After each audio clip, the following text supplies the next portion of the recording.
तो काफ़ी बच्चियों का हमारे ऑफ़लाइन या ऑनलाइन कोचिंग में भी एक प्रश्न आता है कि सर जो फैमिली प्रॉब्लम हमारे घर में चल रहा है और फैमिली प्रॉब्लम क्या-क्या होते हैं मैं उसके बारे में डिस्कस करूँगा।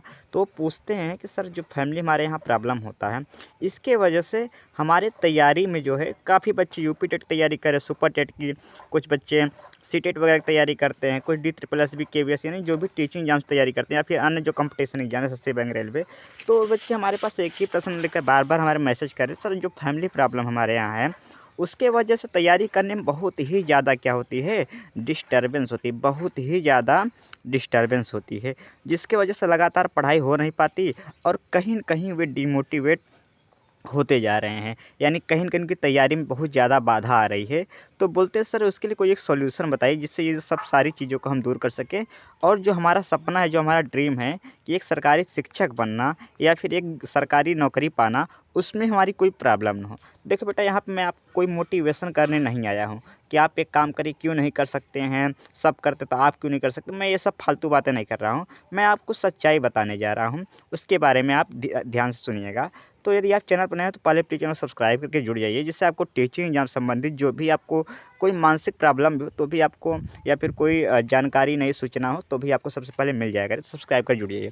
तो देखो बेटा फैमिली प्रॉब्लम पहले तो होती कैसी-कैसी है। देखो बेटा कुछ-कुछ फैमिली में तो देखिए क्या-क्या प्रॉब्लम होती है। देखो बेटा कुछ तो फैमिली ऐसी होती है जिनकी इकोनॉमिक पावर बहुत कमज़ोर है, यानी पैसे की प्रॉब्लम हो तो कहीं न कहीं आपके ऊपर एक दबाव बनाते हैं या फिर कुछ फैमिली दबाव बनाते हैं, साफ-साफ बोल देते हैं कि आप कुछ कमाओ-वमाओ या कुछ लोग ये बोल देते हैं कि हिंट बोलते नहीं लेकिन खुद तकलीफ़ में रहते हैं तो हमारा खुद मन करता है कि यार कहीं कमाने निकल जाओ।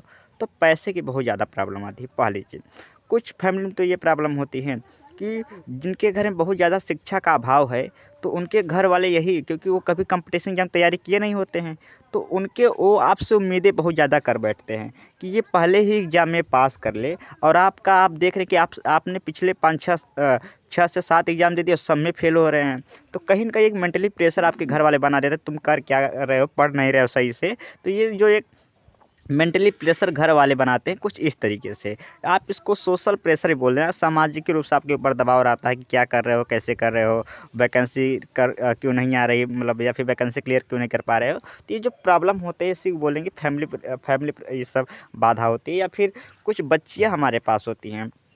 बच्चियाँ जो हमारे पास मैसेज करती हैं वो बोलती हैं कि सर घर वाले क्या बोल रहे हैं कि सर शादी करवा देंगे। तो शादी के लिए बहुत ज़्यादा प्रेशर कर रहे हैं कि अब तुम्हारा बहुत हो गया, 5-6 साल से तैयारी कर रहे हो, कुछ हो नहीं रहा है। अब एक काम कर तुम्हारा शादी करवा दे रहे हैं, बहुत हो गया तैयारी, शादी के बाद तैयारी करना। उनसे ये बोला जाता है। या फिर होता क्या है कि आपके पास कुछ व्यक्तिगत समस्याएँ होती हैं, जैसे कि काफ़ी बच्चे ये होते हैं कि इस उम्र में कि थोड़ा-सा वे रिलेशनशिप में जुड़ जाते हैं। हाँ, मैं साफ सही समझ रहे बीएफ-जीएफ वाले रिलेशन में वो कहीं न कहीं अपने को बाँध लेते हैं रिलेशनशिप में। तो रिलेशनशिप में रखना ये गलत बात नहीं होती, ये गलत बिल्कुल भी बात नहीं होती है, ठीक? यदि आप सोच रहे हैं कि इसके वजह से आपकी पढ़ाई डिस्टर्बेंस होती है, तो ये आप बहुत ही गलत बात सोच रहे हैं कि जो आप ऐसा मत समझिए कि जो रिलेशनशिप में नहीं होते हैं, वो सरकारी नौकरी पा ही जाते हैं, ठीक? या फिर तो इस हिसाब से मत सोचिए कि आपके रिलेशनशिप की वजह से कोई डिस्टर्बेंस है। हाँ, कुछ प्रॉब्लम होती है, मैं उसके बारे में चर्चा करूँगा। तो कुछ बच्चों का ये प्रॉब्लम बच्चे-बच्चों को प्रॉब्लम होता है सर रिलेशनशिप में उसकी वजह से उनका जीएफ-वीएफ वाला मैटर होता है उसमें कुछ उसकी वजह से उनकी पढ़ाई में डिस्टर्बेंस होती है। तो ये कुछ व्यक्तिगत समस्याएँ होती हैं सभी बच्चों में जो व्यक्तिगत कॉमन रूप से होती हैं और कुछ बच्चों में एक तो ये प्रॉब्लम होती है वैकेंसी को लेकर कि सर वैकेंसी आएगी कि नहीं आएगी, मैं इस बार पास हो पाऊँगा कि नहीं पाऊँगा। तो इन्हीं सब बारे में चर्चा करेंगे। तो देखो बेटा यदि आपके पास समस्याएँ आती हैं, देखिए आपके पास कोई भी समस्या है जैसे मैंने आपको जो समस्याएँ बताए हैं, तो जो कोई भी आपके पास प्रॉब्लम आती हैं, तो उसके 2 ही सॉल्यूशन होते हैं। या तो जो आप काम कर रहे हैं उसको करना छोड़ दें या फिर उस काम को जारी रखें। 2 ही आपके पास ऑप्शन बचता है। या उस काम को छोड़ देते हैं हमेशा-हमेशा के लिए तैयारी करना ही आप छोड़ दीजिए या उस काम को जारी रखिए। देखो छोड़ना तो सबसे ज़्यादा डरपोक वाली बात होगी। देखिए हम लोग जो तैयारी हम लोग जब कर रहे हैं, तो ये बेटा एक तरह का युद्ध है। क्या है? युद्ध है। अब युद्ध में क्या हो रहा है कि युद्ध में कोई भी योद्धा हो, चाहे सिकंदर ही हो, शुरुआत में वो भी हारा था। ठीक। तो हारना तो भाई ये फिक्स है, शुरुआत में आदमी हारेगा तभी, और बिना हार के अगर जीत का कोई मज़ा भी नहीं है, ठीक। जब तक दुख ना हो तब तक सुख का कोई अनुभव भी ठीक से नहीं हो पाता है। तो हारना तो बेटा ज़रूरी भी है, और अगर हार गए तो इसमें कोई बहुत बड़ी बात नहीं, सभी लोग हारते हैं, सभी लोग फेल भी होते हैं। तो बेटा ये युद्ध है, इसमें हारने वाली बात तो हो ही नहीं। अब आप बोल रहे हैं अगर आप ये दिमाग में जाए कि हम तैयारी को छोड़ दें, तो बेटा देखो, युद्ध को एक बार अगर आप बिना लड़े ही छोड़ दे रहे हैं तो ये तो सबसे बड़ी बेवकूफ़ी वाली बात होगी। युद्ध अगर आप युद्ध में कूद ही गए हैं तो एक बार उस युद्ध को ज़रूर लड़िए, ठीक। हो सकता है आप 2 बार उस युद्ध में हार गए, लेकिन मोहम्मद गज़नी ने 11-12 बार हमला किया, ठीक। तो बेटा लेकिन अंतिम में वो भी सफलता हासिल किया। तो ये जो युद्ध है इसको कोशिश करना जारी रखिए, छोड़े ना, क्योंकि छोड़ना का मतलब है कि आप युद्ध में लड़ने से पहले ही हार मान लिए, जो बिल्कुल भी एक जो है शर्मिंदगी वाली बात है, बिल्कुल डरपोक वाली बात है। तो आप युद्ध को छोड़े ना, यानी तैयारी करना छोड़िए ना। अब आप क्या करिए, इसको जारी रखिए। क्या करिए? जारी रखिए। अब आप बोलेंगे सर ठीक है जारी तो रखेंगे, इसको हम कंटिन्यू करेंगे, इसको जारी रखेंगे, तैयारी करना छोड़ेंगे नहीं। लेकिन जो ये प्रॉब्लम आती है, फैमिली प्रॉब्लम या जो रिलेशनशिप्स वगैरह प्रॉब्लम या मेंटली सोशल प्रॉब्लम, इनसे दूर कैसे हो? देखो बेटा, अगर आपके घर में कोई इकोनॉमिक प्रॉब्लम आपको लग रहा है कि हाँ वास्तव में इकोनॉमिक प्रॉब्लम है, अगर आपको लग रहा है कि आप अपने केवल व्यक्तिगत खर्चे के लिए जो है आपके पास प्रॉब्लम आते हैं कि आपके पास व्यक्तिगत खर्चा है, तो जैसे काफ़ी बच्चों का फालतू व्यक्तिगत खर्चा होता है, अच्छा कपड़ा पहनना, अच्छे फ़ोन लेना, अच्छे जगह घूमना, अच्छी शर्ट लेना, इस तरीके से उनका व्यक्तिगत नशा करना, दोस्तों को पार्टी देना, तो कुछ इस तरीके से व्यक्तिगत खर्चे होते हैं। यदि आप कुछ ऐसा खर्चा कर रहे हैं स्टूडेंट लाइफ में, तो जो है मैं तो यही कह रहा हूँ आज से अभी से छोड़ दीजिए। एक ही दिन नहीं छूटेगा, लेकिन धीरे-धीरे करके आप छोड़िए। अगर आपके पास इस तरीके से कुछ व्यक्तिगत इकोनॉमिक मतलब या पैसे की प्रॉब्लम होती है, तो इसकी वजह से अगर आप जॉब करना सोच रहे हैं, तो ये तो बहुत ही बेवकूफ़ी है। आप फालतू खर्चे के लिए अपना जो है टाइम बर्बाद करना चाहते हैं जॉब करके, तो ये तो बिल्कुल ही गलत बात है। कुछ घर में ऐसे होते हैं कि बोलते हैं कि वास्तव में उनके यहाँ पैसे की प्रॉब्लम है, वो या फिर ऐसे ही बोल देते हैं कि बेटा तुम अपना खर्चा देखो, कम से कम अपना तो देखो। तो उनके लिए मैं एक ही बता रहा हूँ कि उनके पास वो क्या करें, कोई भी छोटा से छोटा जॉब पकड़ ले। हमेशा जॉब कोई पकड़ ले, आप कोई भी छोटा जॉब देखिए बेटा, यदि आपके पास कोई भी छोटा, आप अगर कक्षा 1 के बच्चों को कोचिंग भी पढ़ाना शुरू कर रहे हैं, तो उसमें शर्म ना करिए कि लोग क्या बोलेंगे, अरे कक्षा 1 के बच्चे कोचिंग कराना कर रहे हैं। देखो लोग तो बोलेंगे, लोग क्या है ना कि आपको खाना देने कभी नहीं, सच्चाई है जीवन की। इस कभी लोग आपको खाना देने नहीं आएँगे, लेकिन आप जब सक्सेस हो जाएँगे, तो जितना भी आप पीछे किए रहेंगे वो सभी जो है लोग भूल जाते हैं। तो कोई भी छोटा-छोटा, अगर आपको सब्ज़ी भी आपको लग रहा है कि आपके पास पढ़ाने के कोई टैलेंट नहीं है, तो आप सब्ज़ी ही बेच लीजिए, कोई दिक्कत नहीं, लोग बोलेंगे बोलने दीजिए। वैसे भी लोग अभी एक बार अगर आप जॉब पा लेंगे, सरकारी नौकरी पा लेंगे ना बेटा, तो ये जो लोग बोल रहे थे ना, ये आपके सबसे अच्छे दोस्त बन जाएँगे। जो अभी बोल रहे हैं, बोलेंगे नहीं हमको पता था वो ऐसा-ऐसा है। और बेटा सब्ज़ी बेचने में एक तो कहानी में इंटरेस्ट आएगा। आप जब कभी किसी को बताएँगे कि देखो पहले मैं सब्ज़ी बेचा करते थे, तो कितना मज़ा आएगा बताने में। हाँ, उसके बाद फिर मैं सरकारी टीचर बन गया। तो आप कोई भी छोटा-छोटा जॉब, अगर आपको घर में कोई वास्तव में प्रॉब्लम है, तो 1-2 घंटा, 3 घंटा, 4 घंटा कोई भी छोटा जॉब, उसमें ना देखिए लोग क्या बोलेंगे। अगर देखिए बेटा, अगर लोग जो आपके सच्चे दोस्त रहेंगे, जो आपको सच्चा प्रेम करते रहेंगे, आप फिर किसी भी कंडीशन में रहेंगे, वे आपको कभी छोड़ेंगे नहीं। इसी से आप जो है अंदाज़ा लगा सकते हैं। और जो केवल आपकी पर्सनैलिटी से प्यार करते हैं, केवल आपके जो है रहन-सहन से प्यार करते हैं, तो बेटा वो आपके किसी काम के भी नहीं। यदि वो आपको छोड़ रहे हैं कि आप कुछ सब्ज़ी बेच रहे हैं इसलिए वे शर्मिंदा कर रहे हैं कि वो आप उसके दोस्त हैं, यदि ये छोड़ रहा है तो अच्छी बात है, उसे आज ही छोड़ देना चाहिए। ऐसे दोस्तों को आपके काम भी नहीं आएँगे। तो ऐसा बेटा, तो इस तरीके से जो है आप कोई भी छोटा-मोटा जॉब पकड़ लीजिए, बस ये देख लीजिए खर्चा किसी तरह से निकाल लीजिए, ठीक? कोई भी छोटा-मोटा जॉब पकड़ लीजिए, उसमें कोई भी वो नहीं है। लेकिन हाँ, यदि कम से कम 5 से 6 घंटे, तब भी देखिए बेटा जब आपके पास समस्याएँ ज़्यादा हैं, तो आप थोड़ा खुद को तकलीफ़ देना शुरू करिए। रात को पढ़िए, हाँ? थोड़ा जो आप 8 घंटा सोते हैं, इसको 5 घंटे करिए, ठीक? 5 घंटे सोने वाले भी उतना इंटरेस्टिंग 5 घंटा, 4 घंटा सोने में, इसमें कोई दिक्कत नहीं है कि आप 5 घंटा सोएँगे पगला जाएँगे, बिल्कुल भी नहीं। 5 घंटा एक पर्याप्त समय होता है, 5 घंटा बहुत समय होता है। तो बेटा आप रात को पढ़िए, तो पढ़ना नहीं है, 4, 5, 6 घंटे आप पढ़ना जारी रखिए। और लेकिन हाँ, अगर पैसे की प्रॉब्लम है तो कोई छोटा-मोटा जॉब पकड़ लीजिए, पहली बात, अगर आपको इकोनॉमिक प्रॉब्लम आ रही है। अब हम बात करेंगे सर इकोनॉमिक प्रॉब्लम नहीं, लेकिन मेंटली प्रेशर ये होता है, कहीं न कहीं मैं क्या होता है डिमोटिवेट हो जाता हूँ, पता नहीं निकलेगा कि नहीं निकलेगा, निकलेगा कि नहीं निकलेगा। तो बेटा आज एक काम आप कहीं ये लिख कर अपने यहाँ चिपका लीजिए, यदि आप 5 से 6 घंटा रोज़ पढ़ते हैं तो बेटा आपको सरकारी नौकरी लेने से कोई भी शक्ति रोक नहीं पाएगी, कोई भी शक्ति रोक नहीं पाएगी।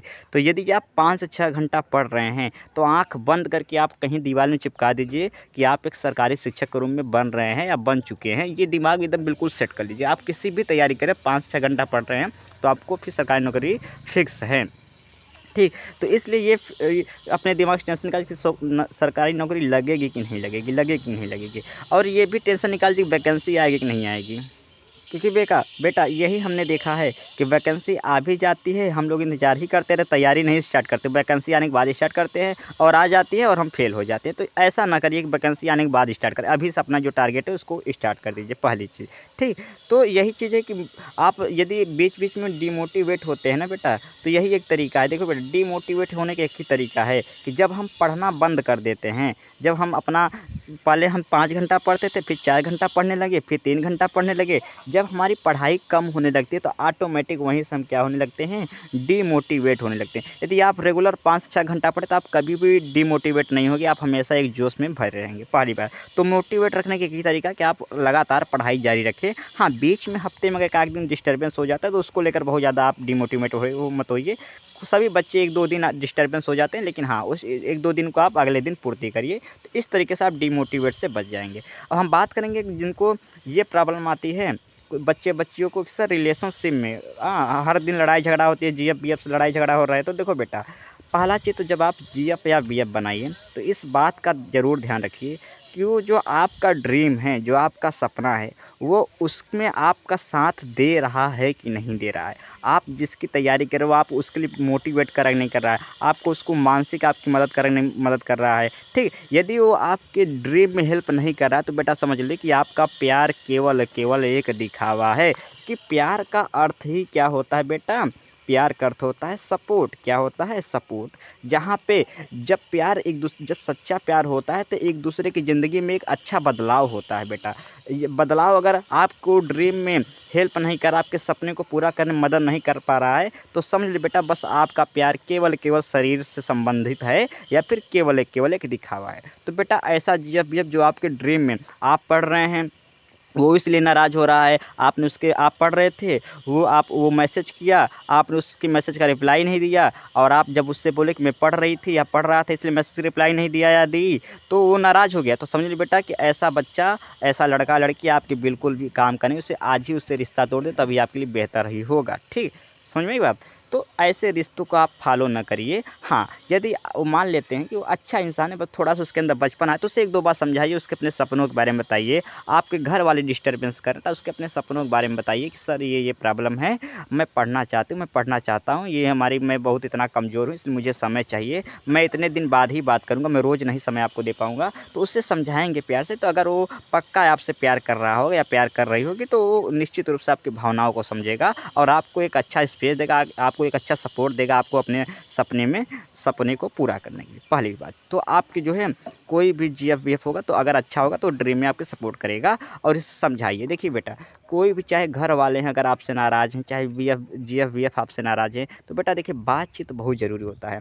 आप क्या करिए, बातचीत जारी रखिए। किसी भी रिश्ते को आगे बढ़ाने के लिए बातचीत बहुत ही ज़रूरी है। ये नहीं कि अगले ही दिन ब्लॉक। आप बातचीत से पहले देखिए, पहले तो कोई आप रिश्ता बनाइए नहीं, जल्दी आप कम ही रिश्ते बनाइए। नहीं कि आप हर चौराहे पे आपके 1000 दोस्त हैं और मुसीबत आ गया तो एक भी दोस्त आपके मुसीबत में काम नहीं आए। तो रिश्ता कम ही बनाए, लेकिन जितना बनाइए उसे तोड़िए मत। अपने से पूरा कोशिश करिए कि ऐसे रिश्ता जब आप बनाओ तो उसे तोड़ो मत। ठीक, तो बेटा बातचीत बहुत ज़रूरी है। यदि आपके फैमिली में कोई प्रॉब्लम है, आपको सपोर्ट नहीं कर रहे हैं, आपके जीएफ बीएफ में रिलेशन में कोई प्रॉब्लम है, तो उनसे बातचीत करके अपने प्रॉब्लम को बताइए, उनसे शेयर करिए। निश्चित रूप से आपके जो है उन प्रॉब्लम को समझेंगे और आपको जो है बिल्कुल भी इमोशनली भी सपोर्ट करेंगे। तो पहला चीज़, बातचीत आप जारी रखिए। ठीक, अब हम बात करते हैं उन बच्चियों का जो कहते हैं कि सर मेरा अब शादी होने वाला, तो मैं क्या करूँ। देखो बेटा, पहले तो आपको यही एक तरीका मैं बताता हूँ कि बेटा जब शादी हो रही है ना, देखो बेटा, तो पहले आप तो यही करिए कि अपने पापा से या मम्मी से, गाँव या पड़ोस से नहीं, अपने पापा या मम्मी से आप क्या करिए बेटा, उनसे खुल के अपनी बात रखिए कि मेरा सपना क्या है, मेरे लिए सपना कितना इम्पोर्टेंट है और मैं करना क्या क्यों चाहती हूँ। आपके पापा और मम्मी से, आपके भाई और बहन से बड़ा आपका हितैषी कोई भी इस दुनिया में नहीं, ये बात याद रखिए। भले आपको आज बुरा लग रहे हैं, उनसे बड़ा आपके मित्र कोई नहीं है। तो आप पापा अपने मम्मी से खुल के अपने सपने के बारे में उनसे चर्चा करिए कि मुझे सरकारी टीचर बनना है और इसलिए मुझे समय चाहिए। उनसे साफ साफ बातों को रखिए, ठीक। और हाँ, मम्मी पापा यदि आपके बात को मान रहे हैं तो आप उनको फिर शिकायत का कोई मौका मत दीजिए। ऐसा कोई काम न करिए जिससे कि उनको लगे कि बिटिया या बेटवा का ब्याह करना बहुत ज़रूरी हो गया। ऐसा भी कोई भी हम आप मैं जो कहना चाहता हूँ आप उसको समझ रहे होंगे। तो ऐसा उन्हें कोई शिकायत का मौका ना दीजिए। आपको भाई देखिए, अब आप एक ही दिन में समाज नहीं बदल सकते हैं ना। आप बोलेंगे सर प्यार करना क्या गलत होता है? बेटा गलत नहीं होता है, लेकिन समाज को एक दिन में नहीं बदला जा सकता है। अभी आपके पास कुछ पावर भी नहीं है कि समाज को बदल ले। अभी क्या करना है, आप खुद अपने पैरों पर खड़ा होना है। तब तक आपकी जितनी भी सामाजिक कुरीतियाँ हैं उनसे थोड़ा सा समायोजन बैठाना पड़ेगा, ठीक। तो अभी ये न अपने पापा से या मम्मी से लड़ बैठी कि नहीं प्यार करना गलत होता है कि सही होता है इसलिए मैं करूँगी, बात करना गलत नहीं। बेटा अगर पापा मना करें तभी आप मान जाइए। अभी आपके पास कोई ऑप्शन है, अभी आप बस एक कुत्ते की तरह हैं, उनके टुकड़े पर पल रहे हैं। तो जब तक आपका खुद रोटी का टुकड़ा न कमाने लगे तब तक उनसे जो भी बात करें उनका मानिए। और इस तरीके से पापा मम्मी को शिकायत का मौका न दीजिए। निश्चित रूप से आपकी शादी थोड़ी देर को समय दे सकते हैं बेटा, ठीक। अब शादी मान लेते हैं वास्तव में बहुत ही ज़रूरी हो गया है कि शादी आपका जो है ज़रूरी भी हो गया है। तो बेटा आप क्या कर लीजिए, शादी अगर कर रहे हैं तो शादी कर लीजिए। शादी के बाद भी जो बच्चे पढ़ने वाले होते हैं वो तैयारी करते हैं, ऐसी बात नहीं। शादी के बाद भी लोग प्रोफेसर और जो है पीएचडी क्वालीफाई करते हैं, तो इसमें कौन सी बड़ी बात नहीं है। शादी के बाद भी आप तैयारी कर सकते हैं। यदि हाँ आप घरेलू हैं, आप घरेलू महिला हैं, ठीक, आपके पास समय की प्रॉब्लम हो रही है या फिर ऐसी कोई प्रॉब्लम हो, तो आपसे बस यही एक रिक्वेस्ट है कि आप अपने पति, अपने जिससे भी आपके पति, अपने ससुर से अपने सपनों के बारे में बताइए कि हमें आपको करना क्या है। अपने सपनों को क्या करिए, उनसे शेयर करिए और निश्चित रूप से आपको क्या करेंगे, हेल्प करेंगे। कोई ना कोई फैमिली मेम्बर आपका ज़रूर होगा जो आपको हेल्प करेगा। और उसके बाद जो है क्या करिए, अपने समय से जो फालतू समय बर्बाद न करते हुए अपने समय को बचाइए और उसी में अपनी तैयारी को जारी रखिए। तो आज जो प्रॉब्लम थी मैंने आप सभी को बता दिया कि जो जो मतलब समस्याएं होती हैं नॉर्मली लोगों में, बच्चों स्टूडेंटों के बीच, तो मैंने आज सबसे शेयर कर दिया है। हमें उम्मीद है आपको ये हमारा वीडियो पसंद आएगा। यदि आप चाहते हैं ऐसे वीडियो हम और लाएं तो प्लीज़ चैनल को सब्सक्राइब कर हमसे जुड़ जाइए और पल पल टीचिंग संबंधित न्यूज़ के लिए आप जरूर सब्सक्राइब करके जुड़ जाइए।